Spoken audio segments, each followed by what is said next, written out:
In 1933, the United States government did something almost unthinkable. It made it illegal for citizens to own gold, not just bars, not just coins, all of it. If you refused to hand over your gold, you faced 10 years in federal prison and a $10,000 fine. That's roughly $200,000 today. And remember, this wasn't a dictatorship. It wasn't a communist regime. This was the United States of America, a democracy, doing what desperate governments always do when their currency is collapsing. They confiscate your wealth. And the scary part, the same playbook is still sitting on the shelf. Welcome back to Path to Profit, where history meets money. Today, governments are pushing digital currencies. They're restricting cash. They're tracking every financial move you make. And if history teaches us anything, it's this. When the system breaks, your assets aren't safe, just because you think you own them. So let's go back to 1933 and see exactly how this all happened. Because the warning signs then look a lot like the warning signs now. By the early 1930s, America was drowning. The stock market had crashed in 1929. Banks were failing. Unemployment hit 25%. Families lost their homes. Farmers lost their land. And people who did have money were doing one thing, hoarding it. They pulled cash out of banks and converted it into gold, the one thing that felt safe at that time. Paper money was backed by gold. You could literally walk into a bank and exchange dollars for gold coins at a fixed rate. But there was a problem. The more people demanded gold, the more gold drained out of the banking system. And when the gold left, the banks couldn't lend out. The economy didn't just shrink, it froze. President Herbert Hoover tried to calm people down. Nobody believed him. Trust was gone. And when trust disappears, people flee to the hardest asset they can find, gold. Then Franklin Delano Roosevelt took office in March 1933. The country was on the edge of collapse. Banks were closed. Markets were paralyzed. Something drastic had to be done. And on April 5, 1933, Roosevelt signed Executive Order 6102, the order that made owning gold a federal crime. It said, all persons must deliver all gold coins, gold bullion, and gold certificates to a Federal Reserve Bank. By May 1st, you weren't being asked, you were being commanded. The government would pay you $20.67 per ounce, not the market value, their value. Take it, or face prison. There were a few exceptions. $100 worth of coins, jewelry, rare collectibles, but everything else, gone, surrendered. So, why did the government do this? One word, control. The US was on the gold standard. Every dollar was backed by a fixed amount of gold. If people kept converting dollars into gold, the government couldn't create new money to save the economy. Roosevelt wanted to inflate the currency. He wanted to print money and restart the system. But he couldn't, not while the dollar was tied to gold, so he changed the rules. First, he confiscated the gold. Then, in 1934, he raised the official price from $20.67 to $35 an ounce, almost a 70% jump. Overnight, the government instantly profited from the gold Americans had just been forced to hand over. Legal theft, but effective. For the next 41 years, Americans were banned from owning gold bullion. It wasn't legalized again until 1974, after the US abandoned the gold standard entirely in 1971. By then, the dollar wasn't backed by gold at all, just promises.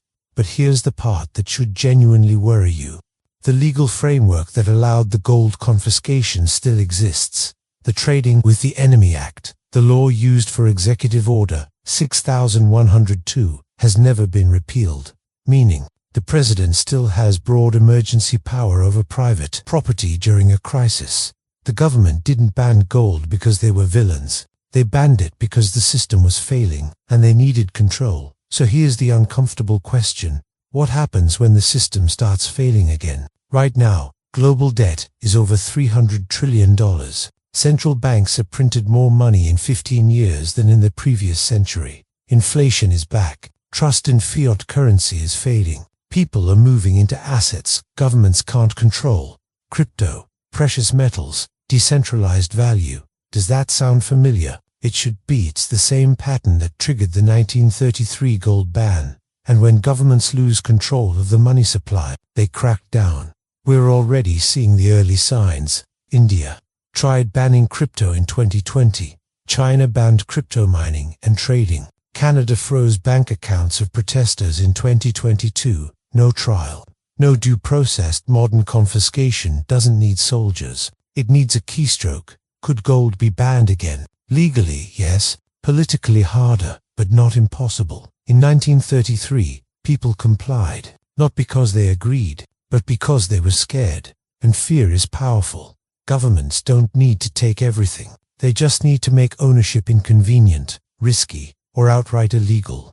They could ban sales, require registration, tax gold to death, restrict imports, choke off utility. You'd still own it, but it would be useless. The same goes for crypto. They can't kill Bitcoin, but they can kill the ban exchanges, punish merchants, cut it off from the usable economy. Ownership without utility is just a digital souvenir. Here's the pattern throughout history. 1. They devalue the currency. Print, inflate, dilute. 2. They restrict capital flight, controls, surveillance, limits. 3. They seize or control hard assets. Gold in the 1930s, foreign currency in the 1970s, maybe crypto or metals in the 2020s. This isn't spectacular, it's precedent. So what does this mean for you? If you hold assets the government can't control, you're not just protecting your wealth, you're betting against the system. And historically, that makes you a target when things go wrong. Should you avoid gold or Bitcoin? No, but you should understand the risks. Diversify, stay alert. No, the rules can change overnight. In 1933, people learned the hard way. They didn't own their gold. They were borrowing it until the government decided the lease was up. Your assets are only yours until the system decides it needs them more. That's the real lesson of Executive Order 6102.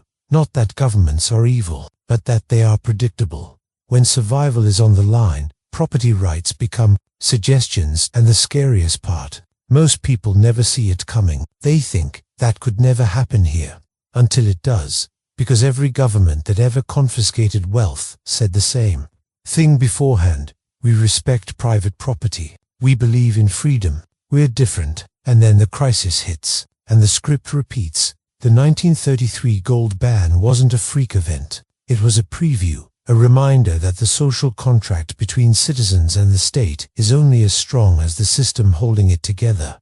And when that system cracks, the contract gets rewritten fast. Right now, we're living inside the biggest monetary experiment in human history. 40 years of pure fiat, 15 years of easy money, trillions in debt with no plan to repay it. The system is running on faith. Faith that central banks can manage it. Faith that governments won't let it collapse. Faith that the rules won't change. But faith isn't a strategy, and history doesn't care about optimism. If you want to protect yourself, start by understanding what governments do when they're desperate, because the playbook hasn't changed. They confiscate, they devalue, they control, and the people who see it coming are the ones who survive. If this gave you a new perspective, hit subscribe.